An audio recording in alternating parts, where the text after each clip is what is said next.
Hi guys, in this particular video we'll see a few programs and see how input output works in Python.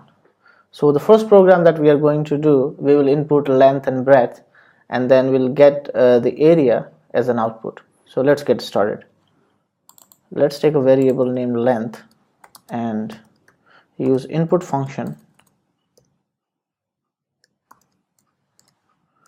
say enter length. The next variable will take breadth and then let's copy this and we'll say enter breadth. The third variable will take area and then we'll multiply length and breadth to get the value of the area.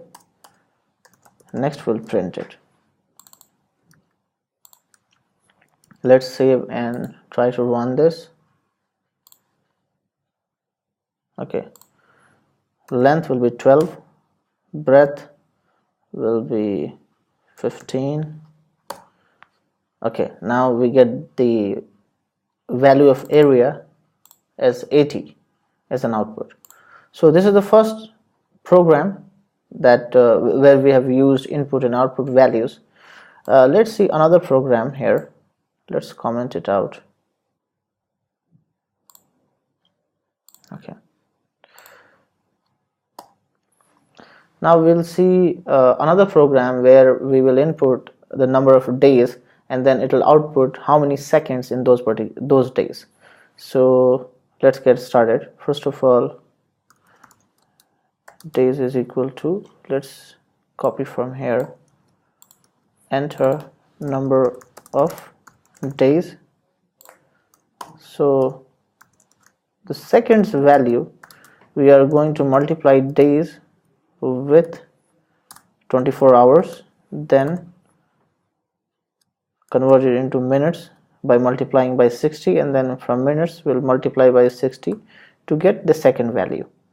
Now if we print this, okay, let's save and try to run this.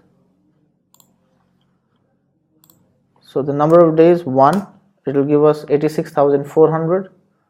Let's try to run this once again.